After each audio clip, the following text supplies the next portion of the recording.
Good afternoon, everybody. This is Kim Young, Vice President of Business Development at America's Charities, and I'm your moderator for this afternoon's program.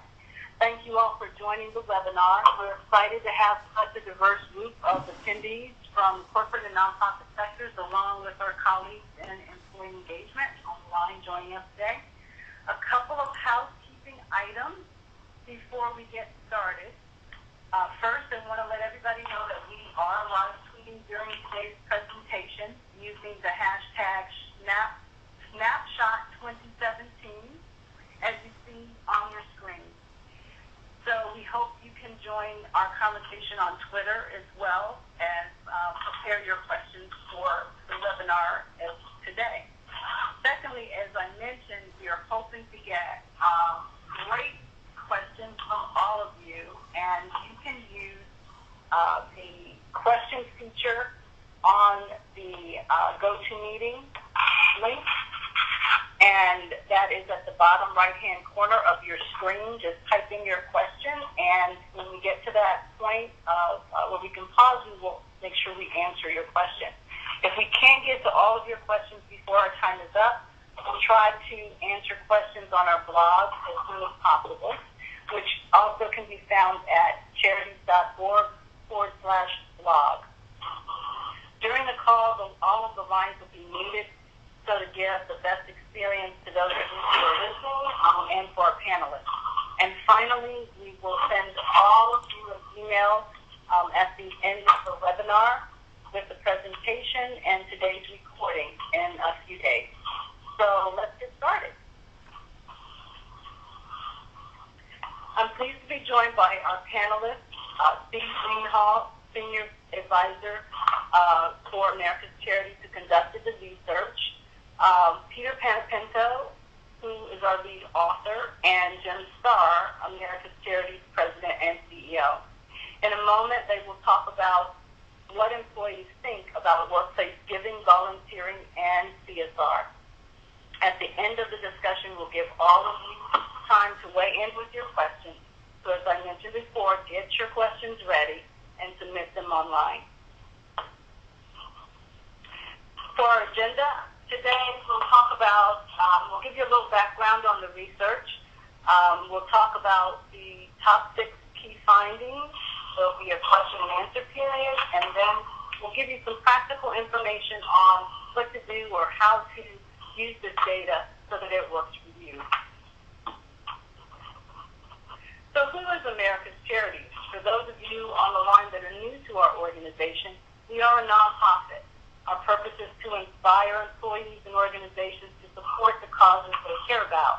In brief, we partner with public and private sector businesses to facilitate employee engagement and workplace giving.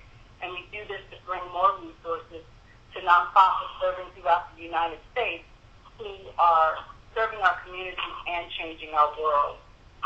This is just a little preview of how America's Charities sits at the intersection of nonprofits, employees, and employers.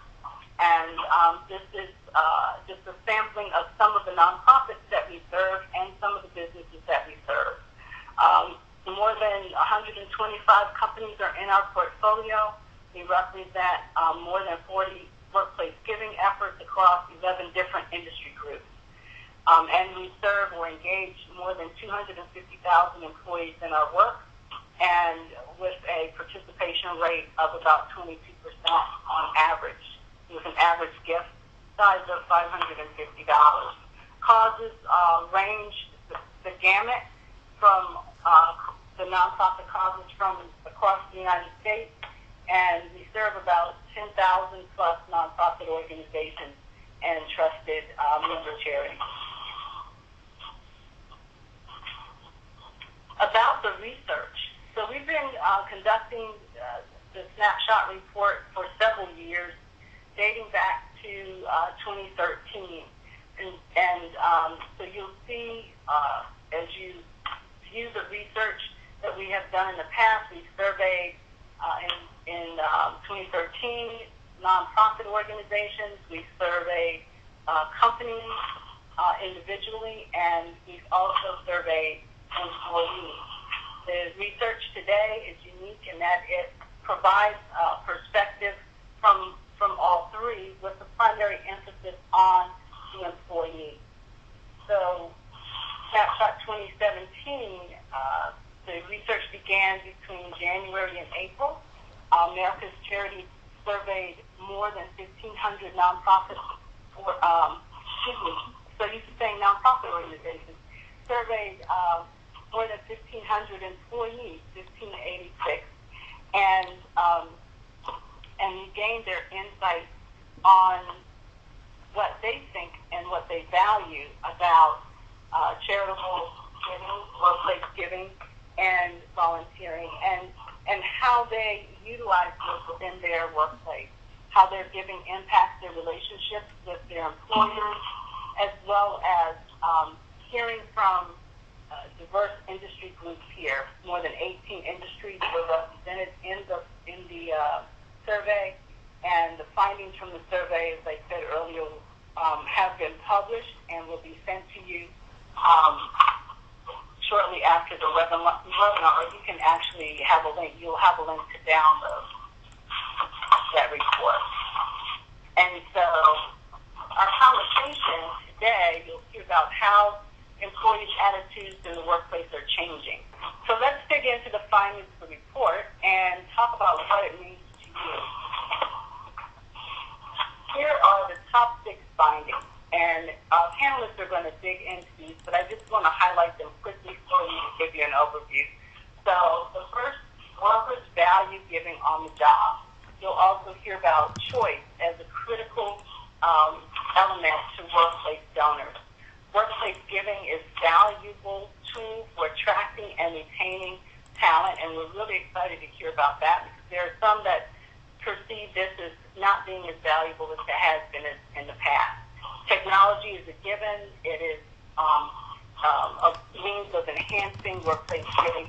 And nonprofits, you'll hear about that and how nonprofits, what hurdles they face in connecting to workplace donors. And then finally, you'll hear about how companies are on board with this and how they're getting involved. Now to Jim Starr, our President and CEO at American Charities. Jim, take it away. Great. Kim, thank you. And Steve, Peter, looking forward to a great conversation as we dig into the results of Snapshot 2017. And Kim, I'm sure you'll have questions for us as we go through this afternoon's webinar. So first, let's start right off with the first finding. And I don't think this really should be that surprising. And that is that workers value giving on the job. In fact, if you look at the fact that $4 billion is raised through workplace giving every year, there's obviously some value that workers are finding in that. So this is a good place to start. When looking at our Snapshot 2017 respondents, you'll see that employees are giving their time, their treasure, and their talent in that order, with over half volunteering through the workplace, almost half donating money, and about a quarter doing skills-based volunteering. Bottom line is that the workforce is engaged in giving back and doing so through their place of employment. And I think what's really interesting, beyond just those initial findings, is the why. And in a lot of the interviews that we did, we were finding both from the companies and from the employees that more than ever they're feeling the need to participate in workplace giving and volunteering to gain value from their work and gain connections to their coworkers. In this time of virtual offices and where a lot of employees are in a lot of ways isolated from each other, workplace giving and volunteering is becoming a very important way for them to really reconnect and get to know their coworkers and their companies a lot better too. So that's interesting, Steve. So why, Peter? I'm sorry. Steve's next. So why do employees engage? What is it they value? And as Peter just mentioned, through not only the data from the research, but also the interviews that we conducted as part of this, we know that employees are saying they want to have alignment between their own personal values and the values of the companies that they're working for. They also want to know that the place that they're working, the culture, is supportive of their efforts to give back to their community.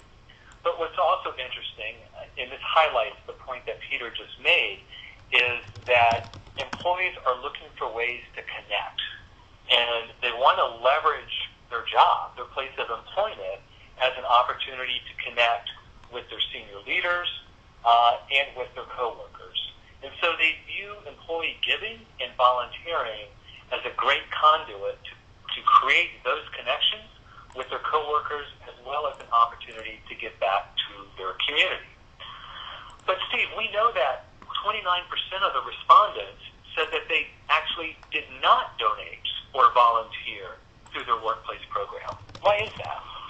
Jim, we got some clear messages that came from the Snapshot report. The first one is people said that they preferred to separate their charitable giving activities from the workplace. That was something they did on their own with their families outside of the workplace. So there was that not wanting to connect. I think the anecdote for that, as you just said, is being able to engage with peers and colleagues. Another reason, I think there's always going to be a core group that just aren't going to give, right, for whatever reason. As people did say in the survey, I don't have time to volunteer. You know, they're busy with their families, they're busy with their, personal situations, their work. And then some just said, I don't have the resources to give. So they're always going to be that group. But over and above, the key factor that came out of the Snapshot 2017 report was lack of choice. And that was our key finding number 2, is that choice is critical to a workplace giving campaign. And I've got to be honest, Jim, when we were doing the analysis of the research, this would surprise me, because I thought we had won this one. We've been talking about choice for a long time. Mm-hmm. And I thought it was a given. Everyone was given their employees choice. But the employees had a very different message. They said, choice is imperative to my having a positive experience. Actually, 1 in 3 people said they will not give to the workplace because the choices they care about are not listed as an option to them and not available to them. The other one was that 76% said it was an imperative, get that, imperative, or very important that they have the opportunity to choose their choices. So there are some strategies that I think we learned from that. Is for companies that are thinking about, okay, do I offer choice? Do I not offer choice? How much choice is too much? So I'd just like to offer a couple of strategies. Number 1, have a vehicle in place where employees can suggest charities. Now, whether that be a survey, whether that be when you, at the time of pledging, if they can suggest a charity, just give an opportunity for them to feel like that their voice is being heard. The other thing that we heard about choice is it wasn't always about just having charities. When they talked about choice, they said they want to be able to give how, when, and where they want. So it's, I want to be able to give at night when I'm home. So can I give on my phone? Can I give on a web-based application? And so they're asking about that. So giving them flexible giving options. Allow them tools and resources to give how, when, and where they want. And then the other thing that we found to be very effective is using employees as kind of champions or ambassadors for their favorite charities. I've seen this work very well where an employee is asked to host their favorite charities at some kind of an event or a fair on site. And so that engages them also. So I think choice is critical. Again, surprisingly, I thought we fought that battle, but employees loud and clear said it's important to me. I want to be able to support my causes, my interests, my passions to the workplace. And if my employer gives that to me, I'm more likely to engage and volunteer. Peter, I think you heard some of that too as we were going through the interviews that you did.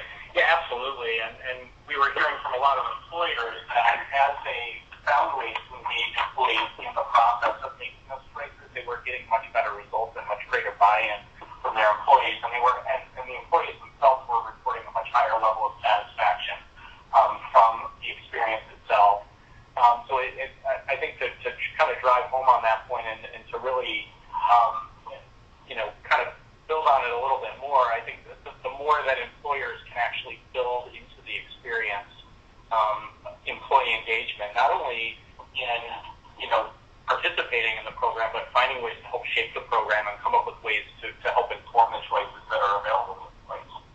So that's interesting, Peter. So Steve, how does a company though balance between offering choice while aligning the program with its own strategy and business goals and CSR goals? Jim, that's a great question, because I think many companies are wrestling with that, right? Because we're finding that all philanthropy is becoming more strategic, and they want to align it. And so I think I've always used the line, employees don't mind suggestions of causes or issues to get to, as long as they're items on the menu, or they have a chance to do their menu. So when I have an opportunity to sit down and talk to companies, I say it's okay to include your favorite passions or your charities, your core causes, whether it be education or whether it be homelessness or hunger or whatever that might be. But also make sure you're listening to your employees and giving them a voice as well. So you actually have to offer both, and it's a nice balance to have both. And employees will respond. What we found, kind of anecdotally, is that employees will get to both. If this is important to the company, I want to be part of the team, and so I'll support that. But I also want to be able to give to my own. If they don't feel like they have their own, they're not as likely to be part of the team and give to the other organizations. But it is possible to have a balance, absolutely. I think the other thing that makes Snapshot 2017 somewhat unique is that we specifically asked, and these were workplace donors, people in the workplace donors and workplace volunteers. What motivates you? What's important to you? And so what we found, not surprisingly, is that employees want the company to have some kind of skin in the game. They want them to be a part of it. It's not just do this, but we'll help you do this through the programs and the activities we have. So you see such things as paid time off. That was very important. That's a motivator for folks. The employer match, the volunteer service grants. Those are all things that the company does to sort of motivate, incent, and recognize. That's the other thing. This is all recognition. Particularly the volunteer service grant, sometimes known as dollars for doers, because that's really saying we value your volunteer efforts on your own time. Paid time off is, as a company, we believe in this, and we're going to pay you to get your time off to go and do that. You'll see also technology consumption. I know, Jen, you're going to talk about that more in a few minutes. But then to Peter's point earlier, one of the things that they said really motivated them is the opportunity to connect with their peers. And Peter, you mentioned the remote workforce and people working from home and kind of feeling isolated. This is what they said. 40% said that they value that opportunity to engage with their peers.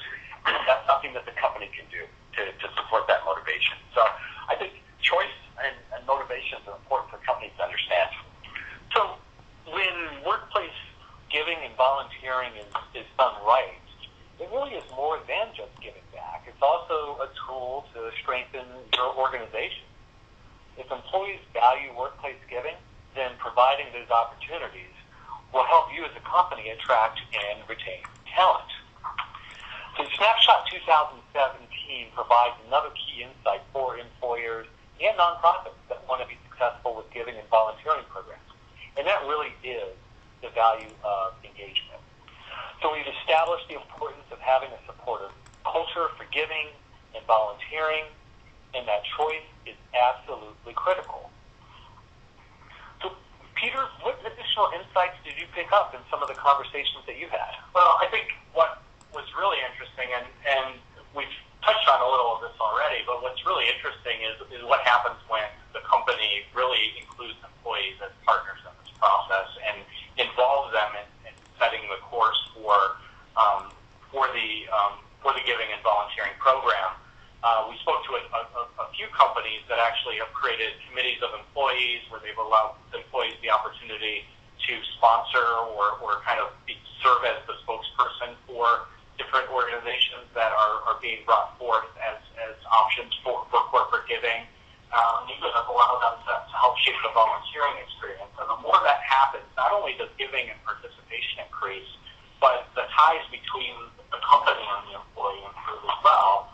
And a lot of the employees who step forward to do this type of activity are the ones who are probably the ones that the company itself is going to be more likely to want to retain and groom for leadership down the line. These are people who have buy-in not only in the company but in the world at large. And I think the more you can tap into that and buy into those socially invested employees, the more the company is benefiting from the opportunity as well. Very interesting. So that leads to the question, and Peter, I think you actually provided some of the ingredients of the answer, and that is, how do you actually build an engaged culture? What are the ingredients?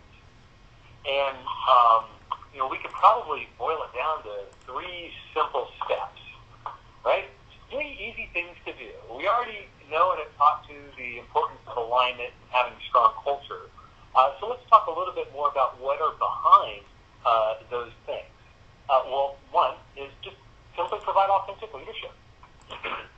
And what does that mean? That means that your senior leaders of the organization really are involved and do sincerely care. That it's more than just words or emails or things of that nature, that they are leading through action and engagement themselves in the program and in the effort, and have their leadership team actively engaged and supportive of the effort as well. Not does that mean that they should show up. That's ingredient number 1 of being there is showing up. That's actually a very important part of it, is being visible in that leadership. It's so not to suggest that leadership should be pressuring or in any way being seen as being coercive in trying to elicit participation or engagement. In fact, the research in Snapshot will show that that's a big no-no, and that people will disengage if they are feeling pressured to engage. And so it has to be done in a very authentic fashion. Secondly, and this speaks to what Peter was sharing from some of the conversations that he had, was you need to provide the opportunities to connect. And so that connection is really an important variable. And we talked about it not only from a connection to causes that individuals care about, that employees really care about, but also hopefully causes that are connected to the mission of the organization and what the organization's strategy is. But it's also an opportunity to connect with one another. And employees are looking for those opportunities within the workplace to establish those connections. And so you want to make sure that your program is providing those opportunities. And as Peter shared, some of the ways to really make that really meaningful is to have the employees actually be a part of actually shaping those. And then lastly is communication. And, you know, that's probably one of the easiest words to say, but one of the hardest things to effectively do. When something goes wrong, it seems to be it's always a result of poor communication.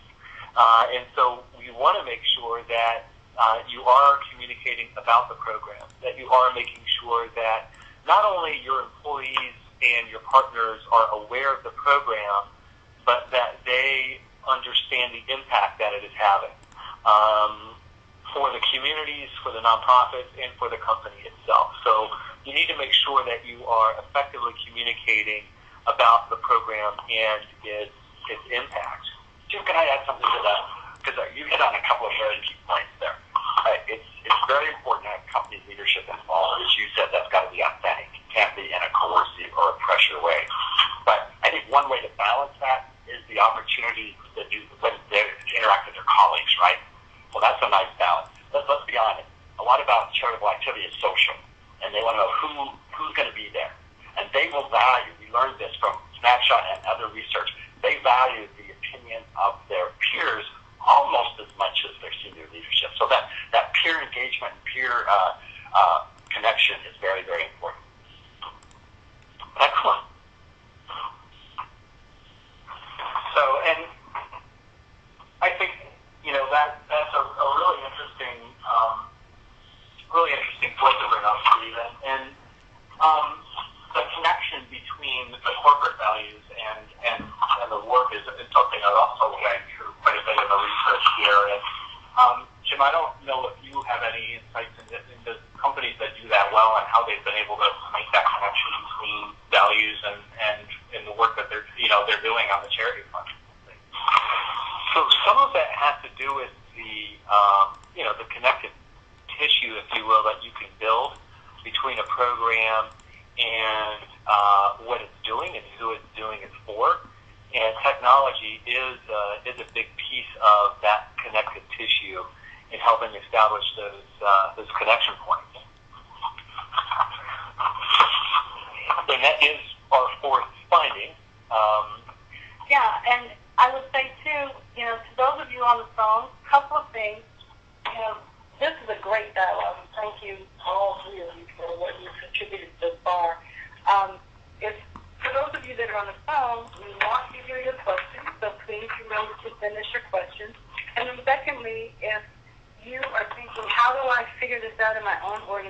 And what another one of the unique factors of this particular report is that we built in some things that control that you can use. One of which is a pulse check that you can use to see where your organization is in the things that we've just discussed. So, Kim, thank you. So Peter, our fourth finding is that technology is a key enabler for workplace giving. The employees who responded to the survey do rate an easy-to-use online platform as the third most important value offering by employers, behind only paid time off to volunteer and an employee match. So it's a critical success factor to your program. But while technology isn't the top factor, it is a large enough influencing factor that organizations really do need to consider investing in an effective and easy-to-use platform. We know that technology can drive a positive donation experience as long as it is easy to find and easy to navigate. Kim, so I'm often asked a question about technology, and the question goes like this: does my technology platform have to be an all-in-one solution, or does it have to be both giving and volunteering? How do you respond to that? The easiest way that I respond to that, Steve, is that it needs to be all in one of what you want to do. And so if you are simply focused on giving and financial donations to nonprofits, then that really is the only feature set a platform needs to provide. It needs to be able to allow an employee to search for causes they care about, or search for the cause they care about or organization, find them, read a little bit about them, get a little bit more educated about them, and make a donation through payroll deduction, credit card, PayPal, check. We have some clients who even donate stock. So there's multiple ways that an employee can give, and the technology platform really does just need to make it convenient, easy, and facilitate that. If you're an organization, though, that is looking at or has a more robust volunteering program, then for the employee experience, it's always nice to have that rolled into one, rather than having to go to two different places, one for giving, one for volunteering, going to one place where I can look at nonprofits to support financially, as well as look for volunteer opportunities in my community. That's the easiest way to go. From the administrator standpoint, the people that are probably asking you the question, having that integrated solution is a lot easier. That I can go on and look at, we know that the Boys and Girls Club is one of our preferred partners. As the administrator, I can go in and look at, find out in one easy place, how many dollars the organization or through the employees have donated to the Boys and Girls Club, how many hours have been donated in terms of volunteering to that organization, if we're doing volunteer service grants, if we have a grant program, maybe that rolls into it as well. So the all-in-one solution depends entirely upon what your want is. I thank you for that answer. I think you're absolutely right. It depends on what the company wants and what they need. I would just refer us back to what the employees of Snapshot said: make it easy, make it convenient, make it flexible. And I like to go to one place personally. I like to go to one place where I can see where I've given charitable donations and look for volunteer opportunities and track my volunteer hours. From the administrator side, as you addressed, someplace where they can get a picture, a total picture of what the company's doing in CSR and employee engagement. So thank you very much. Sure. And Peter, I know you've heard from some of our survey respondents as well on this subject. Yeah, I think what's interesting is that technology is kind of a cost of doing business in the space now. It's not necessarily the thing that drives employees to give, but if it's not working properly and if it's not easy to use, it drives them not to give. That creating friction at any point in the process makes this much more difficult. But just having the technology solution and the right bells and whistles attached to it alone isn't going to keep them engaged, but it can prevent them from getting engaged if you don't have it in the first place. And that's a great point, Peter. So no or bad technology will harm your program. But good technology doesn't necessarily guarantee you a good program. So, Steve, what what role do nonprofits play in all of this? That's interesting because one of the things that Kim alluded to in her opening remarks is, the Snapshot series has looked at all of the key stakeholders, the companies, the nonprofits, and now the employees. And what we found is that there really is a challenge. In 2014, the nonprofits told us that they found it difficult to demonstrate impact and to report results. And look at what employees say they have as their expectations. Number one, they really want the money to be used wisely. I think that's a given, right? They want to feel like their money is being invested and it's a good cause and that they're making a difference by choosing to give to that particular organization. They also want a nonprofit that's accountable, it's transparent, and there's some sort of a personal connection, where they feel like that they're benefiting or somebody they know is benefiting or has benefited. But the challenge is, so this is what employees say that there is important to them for selecting a nonprofit. Let's look at what the nonprofits say.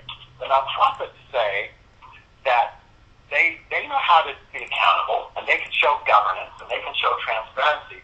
But what they have a challenge with is that how do they demonstrate impact to donors? How do they show relevance to that individual donor? And then we talked earlier about communication. They have a challenge in communicating that effectively to their partners. Now, I think I need to add that this research was done in 2014. I think we've seen a lot of change in the nonprofit space in the last 3 years. So I think it'd be interesting to go back and ask them now. But you start to see kind of the gap that exists between what nonprofits say are their greatest challenges and what donors say are their expectations. Again, demonstrate impact to donors, and the donor says that it was imperative or very important to be able to show impact and results. So there are some challenges here. And the same thing about showing relevance and communication. So I think this is one we might want to explore further down the road, but right now, clearly, I think there is a little bit of a gap between how nonprofits can respond to those donor expectations. Maybe America's Charities could help them do that. Sounds like a great idea, Steve, and I think that you're right in that there is an opportunity to go back and explore a little bit more from nonprofits in terms of some of the things that they're experiencing with respect to workplace giving and employee engagement. But one thing that we do know from this research and our most recent research prior to 2017 was that companies are on board and they are committed to giving back through the workplace. They recognize that their employees view their jobs as an opportunity to connect with causes, with each other, and with their community. And while many nonprofits wrestle with the expectations of employee donors and volunteers, employers are taking steps to ensure that they are designing programs that align with the changing expectations of their workers. What did you hear about this, Peter? I heard a lot of very active and engaged corporate responsibility executives and leaders within organizations. I heard quotes among some saying they actually hope to work themselves out of the job someday, that this becomes such a seamless part of their operations that they don't actually need somebody on staff to lead it, that it just becomes a big part of the corporate culture. I also heard quite a bit from companies that are just really heavily invested in this, not just as a way to give back or as a way to improve their PR, but also as a way to really improve their corporate culture and the way they interact with their employees. Companies now are seeing giving and volunteering not just as something that checks off a box, either on the PR or HR front, but as something that is becoming a really ingrained part of their entire cultures. And I think that's in talking to some of these corporate leaders, I really felt as though there's a higher level of understanding and appreciation for the value of this type of work that there has been in the past. So, and we're seeing more and more companies design their programs to ensure that they can meet those expectations of their employees. And so these CSR leaders, as well as overall C-suite and corporate leaders, are listening and learning what are the things that make for a positive employee giving experience. What are the things that make for a positive volunteer experience? And you'll note on this graphic the top 5 things for each of those from our Snapshot 2017 research. You'll note that almost, if not all of these factors, are either provided by or heavily influenced by the company and how they structure their program. From offering choice, to providing information, to giving options, to making sure that the effort is designed with clear intent, and providing resources like paid time off or a matching gift and things of that nature. And so at the end of the day, the success of a positive employee engagement, giving and volunteering program does rest with the company, how it designs it, and importantly, how it is engaging its employees, not only in the execution of the program, but in the design of the program as well. With that, Kim, we'll turn it over to you. Great. Thank you. This is a very rich discussion. I want to remind our audience to please provide your questions in the Q&A. It is time for us to look at those now. And the first question I want you to see that's on here, and this goes back to some of the demographic of those that participated in the survey. And the question is, based on what we saw, how does this compare between company sizes, large companies versus smaller companies? If you were to survey companies that are smaller, 50 to 100 employees, would you get similar results, or do you expect different results? Kim, thanks. That's a great question. I think we're able to answer that because of our Snapshot 2015 and then piggybacking that on Snapshot 2017. When I did the analysis of the data, there wasn't a lot of difference. We broke it down by industry grouping, we broke it down by age, we broke it down by tenure within the company. And there wasn't a lot of difference in the motivations of employees. We started to see a difference in the types of causes and groups that employees wanted to support their favor. But what we did find out is that the smaller companies tend to lead with volunteerism, but that's a great way for them to get involved in sort of this employee engagement aspect of volunteerism. They were less likely to do the matching gift. That was more prevalent and more common in the larger companies. So there are differences in what companies will offer, but there was no difference in that they wanted to be engaged. They wanted to engage their employees. It's just how they demonstrated that. And again, the smaller companies tend to lead with volunteerism, tend to be more event-driven, and even the fundraising is built sometimes around events, if you will, so to speak. It's not a one-time annual campaign. It's more based upon ongoing events tied to a cause or something. Do you want to add to that? The only thing that I would add to that, Steve, is, and you alluded to it earlier in your remarks, is that our 2015 survey did show that employee engagement, workplace giving and volunteering is not just the domain of larger companies anymore. Right. And that small businesses and mid-sized businesses are increasingly more engaged in giving back to the community through workplace giving programs, where size doesn't really dictate engagement. It really only dictates the type and level of resource that a company can put into the effort, but doesn't dictate having an effort or not.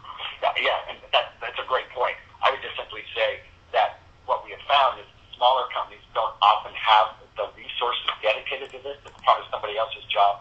So that's where the easy, turnkey technology solutions become vitally important. How can they get this up and running pretty quickly?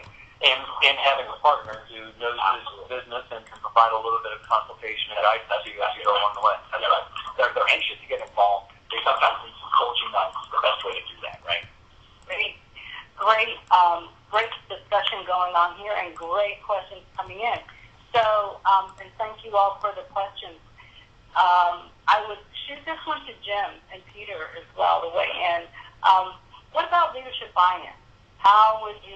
Where would you start? How would you approach getting your leadership involved in a program, particularly for those that are new to this? So it starts with providing a value proposition for that leader. Why is it important for the leader to want to get engaged or initiate a program? What is the value that's going to be brought back to the company and to the community? So it starts with having an understanding of what motivates and drives that leader. If it's strictly about the business and improving the business profile of the organization, then you want to lead with the research that demonstrates that workplace giving and volunteering programs are an effective tool at recruiting and retaining talent. Every leader knows that that is one of the most critical aspects of leading in the organization. And if you can bring some value to make that job just a little bit easier, I believe you'll be able to gain some interest in there. And then secondly, it's just, speaking to the importance of a business being connected to its community and providing opportunities for their employees to connect to those causes and to that community as well as to each other, just to kind of highlight some of the things that we've heard in the research about the importance that workplace giving and volunteering can provide in terms of providing that sense of connection. So I would start there. And Kim, I would add, sorry Peter, I'd like you to jump in. This is also ties back to your previous questions about did we see differences. One of the differences we did identify in Snapshot 2017 was that the younger employee was more likely to ask about, employee engagement, CSR, opportunities as part of the hiring process. The baby boomers, they just do it because it's the right thing to do, and they kind of work right after it. The millennial generation, they're wanting to make sure that the company they choose to work for aligns with their values and gives those opportunities. And so I think in addition to what's the hot button for the senior executive to build the case, but understanding who your employees are and what their interests are. Mm-hmm. Yeah, I think that's really important, and I think on top of that, I think we are seeing a generational shift there, and I think where the baby boomers may do more of this out of obligation and may actually work in a company a lot longer than a millennial or a Gen Xer, I think these emerging generations in the workforce have a lot more choices. They move a lot more. They move around companies a lot more, and they're making decisions in part based on this part of the work experience. And what's interesting about that is that what we're seeing with the millennials, as Steve referenced, is that there is, quite frankly, an expectation that an employer provides opportunities for me as a millennial to engage. And that's becoming something that they are actually looking for when they're looking for jobs. I had an opportunity to do some interviews recently for a client I was working with, and I talked to a chief human resource officer, and this person said to me, I'm amazed how often and how quickly that question comes up in the conversation. Is what do you offer me to support my personal, charitable, preferences and ideas. So it's definitely being recognized. Great. You all are anticipating the questions that are coming in so fast and you're answering them before I can even get them out. But I wanted to pile on a little bit to the question about the generations. And I think, Steve, you might have mentioned it, but I want to make sure that was clearly understood. When it comes to where they is one generation more inclined to volunteering, more inclined to giving? Do you see that in any of the survey data? We did see some of that in survey data, and I think it goes to what I said earlier. For an employee, if they're looking for something, again, volunteerism is what they're needing, generally speaking. That's what they're looking for. If they're looking to give, then they're saying, okay, what does my employer do to support my giving? Because I have many ways I can give, right? I can give to a website, I can give on my phone, I can text and give, $10 or $25 to earn annually. So what they're really saying is, okay, employer, are you willing to make a match? Because that now gives me a motivation and incentive to give to my company, because the gift is doubled if it's a one-to-one match. So we've also found that with respect to giving and the age difference, the fact that people are going to give or not give doesn't seem to be driven by age. The amount might, and that's just because of how much what their earning power is. And I've heard this anecdotally, but have seen experiences enough to have this disproven, that some people think that millennials are less apt to participate in workplace giving programs and payroll reduction programs because of all the different options that are out there. I can text to give, I can go to Facebook and give. I can go to whatever, here, there, and everywhere to make the donation. But what we have found is that when payroll deduction is introduced, and employees, regardless of age, are exposed to it, because of its convenience, and because it basically, you don't miss it when it comes out of your paycheck, it still results, even for younger donors, larger annual gifts than doing those one-time gifts through PayPal or Facebook or all the other methods. I think there's another factor here too, is that millennials and younger folks are less involved in churches and civic organizations and other types of activities now too, and the workplace becomes that for a lot of them too. Right. So that offers another incentive. Yeah, and it also gives them an opportunity to chart their impact. If that's important to them, workplace giving is the vehicle by which they can track and chart their impact, as opposed to having to stare at me. If I could sum up Snapshot 2017, I would say that the aha moment for me is that giving at the workplace is alive and well and still valued by employees. And so if your employees are not giving or are not participating, then take a look at your program, because we heard clearly through Snapshot 2017, which is donors, that they want to give, there are motivators that cause them to give. So workplace giving is alive and well. So Steve summed everything up. Well, before we close out, I've got one more that's really burning here, and I've seen it a couple of times, so I want to make sure we catch this. And that's just, we talked about the leadership buy-in, the leadership input. If there is just a quick example of what that could look like, so that people understand the difference between someone feeling coerced and someone feeling invited and welcome to participate. Is there an example that came up or that's top of mind? So, Kim, I think the examples that actually do come top of mind, where I've seen this, really just reflects, what you just said. And that is a leader who makes it a priority to communicate about the program, and going maybe beyond just a email out to everybody. That's probably a basic requirement, but a leader who also reinforces that in his or her meetings with their direct reports about the program, getting status reports. If you really want to find a way to demonstrate leadership, is you ask how it's doing.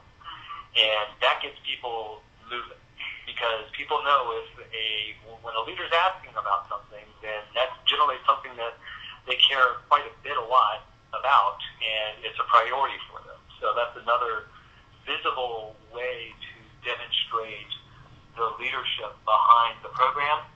And then lastly, and I don't see this everywhere, because it takes a certain kind of individual or person that is comfortable sharing, and have seen several examples of leaders talking about their story, and about why they donate, or why they volunteer, or why they support a particular cause.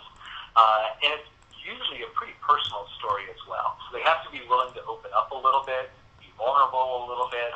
I'm not saying that that's a requirement for leadership, but it is another example that I've seen of successful leadership of these programs. So can I add to that? I jokingly, Jim, when you were talking about leadership as part of your presentation, I jumped in and said, does that mean you have to show up? And I think that's one way to demonstrate that. Here's a teaser. There's a case study in Snapshot 2017 that talks about a company full of millennials that ran a campaign and had 56% participation, most of that on payroll deduction, and the senior leadership were serving as bartenders at a social event. So download Snapshot 2017, read that case study, and find out how you can do it. Great. There are a lot of how-to questions coming in. I want to make sure we give the nonprofit world a little bit of play. So from the perspective of nonprofit support and how nonprofits partner or should partner, how, to make sure I'm capturing this right, how do they want to receive information? How do the nonprofits and the employees need to have that dialogue to receive information from the nonprofit that conveyed to that employee? So that is, to be quite frank, that is quite the conundrum for nonprofits, and actually a fairly significant challenge, because we know, as we just shared with you, employees want information from the nonprofits. We also know from speaking with nonprofits that they recognize it as a challenge, not because they don't want to share it, or not because they don't necessarily have the information to share. It's finding the right conduit and mechanism of getting the information in front of the employee. And that is, quite frankly, quite a challenge. The easiest, and again, just because it's easiest does not mean that it is easy, way is to leverage the technology platforms that companies use to facilitate their workplace giving programs.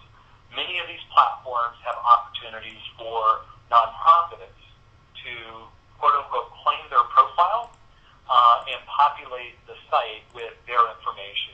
A brief description, their EIN, their website, maybe pictures and other types of things. Each one's a little bit different.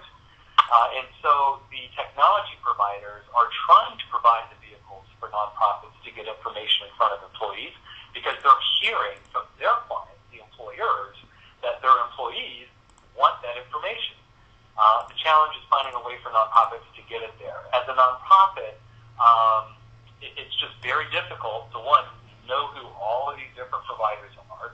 Number two, find out what website you need to go to get your information on there. You got to go through a process to validate who you are, and then you have to populate that. Not just once, not twice, not 3 times, but for how many other platforms that are out there, that's how many times you got to do it. It's one of the things that we provide for our members at America's Charities, where we can. We try to do that for our members, but that's just a limited number. But that is one of the ways. The other way is just whenever you have an opportunity to be visible, be visible. Now that can take resources. If you have volunteers, this is a great way to use volunteers. Many volunteers love talking about the nonprofits that they're volunteering for. They love recruiting other people to support the nonprofit that they care about. Leverage your volunteers to be visible. When you asked that question, my mind, Kim, went in a little bit different direction. Jim thoroughly answered the question. But one of the things that we learned from Snapshot 2014 is the nonprofit organizations, they like the concept of workplace giving, because it gives them an entry point to access new volunteers, new donors. They like the aggregated reporting that comes from that. It simplifies the back-end process to run that. So this is a great opportunity to make that connection between corporations and nonprofits, to build that partnership and that relationship.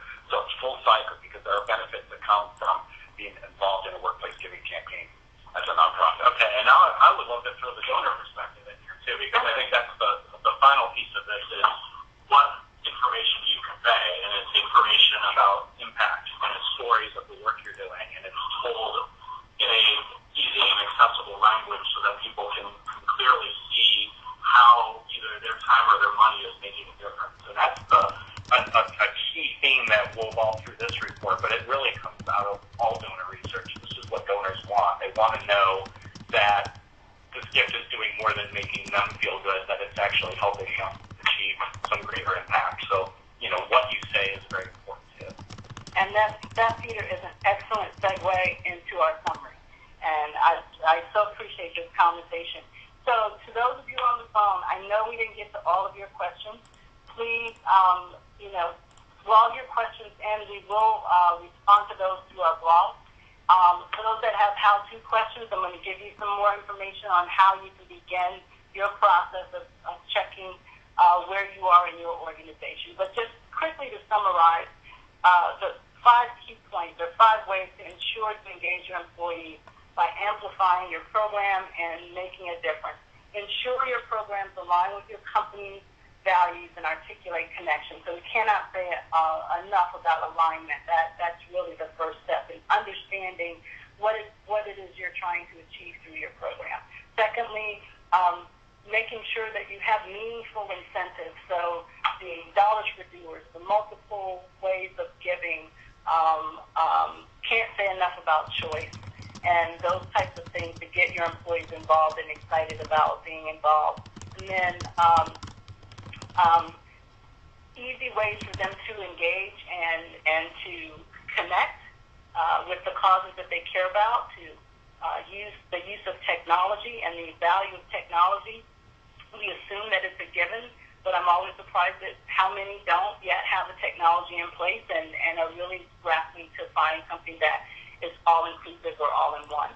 And so making it easy for your employees to find the causes and the nonprofits they want to give to, and also the volunteer activities. And then finally, to develop a meaningful partnership. So it is a two-way dialogue. It's never a one-way conversation. It's a two-way conversation between nonprofits and companies, and also three-way, actually, with your employees, so that this is not transactional, but it remains meaningful all along the way. And finally, to those on the phone, if you've not already done so, we'd love for you to download the report. There are, as I mentioned earlier, contained within the report, there are some tools and resources for you to begin a pulse check of your company and to see where you are, see where your organization is in the great scheme of things. If you want additional information, you can also contact us at America's Charities, and there's information as to how to do that as well through our website. So if you download the report, you'll also have some information on how to get in contact with us. My email address is kyoung@charities.org. You can always reach out to me with any of your questions as well, and we'll make sure that the facilitators here today that you heard from, we can answer it. We will get answers from them. And we appreciate, again, all of our sponsors, to all of our advisory committee, to all of our panelists today, and to all of you who joined us. We just want to say a resounding thank you, and have an excellent day, and happy giving.